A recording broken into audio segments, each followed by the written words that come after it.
光以港大校監嘅身份出席，主持問答時間。不過李光耀總共只係答咗2個問題啫，其中一個問題係由港督提出嘅。港督問到英國喺過去50年撤出亞洲殖民地嘅過程當中李光耀從中係得到乜嘢嘅啟示？ On the whole, it has been a disappointing exercise. I remember as a student in Britain being taught constitutional law by a very distinguished professor who had been one of Churchill's cabinet secretaries. And he illustrated with the example of Ceylon how the ideal transition to democracy and self-government would take place. They had their first municipal elections in 1932 for mayor of Colombo and a council for Colombo. They had 2 universities. They had a thick layer of professionals and administrative officers. They had large sterling balances. So they started off with all the advantages that would ensure progress and prosperity.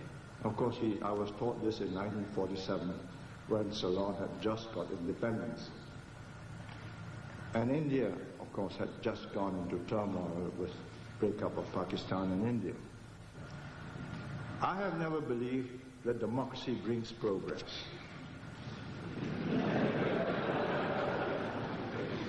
I know it to have brought regression.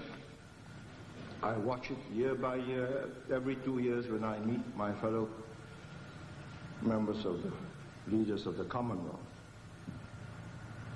And it need not have been thus.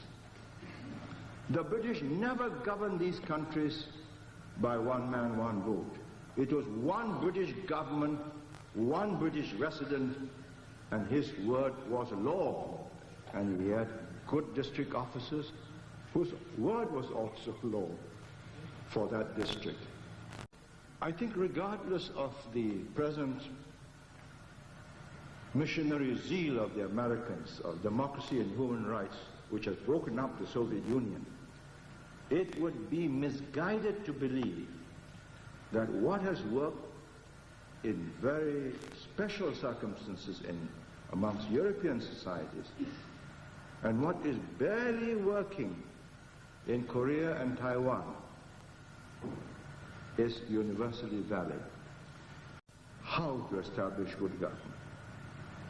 Good government means a government that considers itself a trustee of the people, whether you're king, chief, or whatever.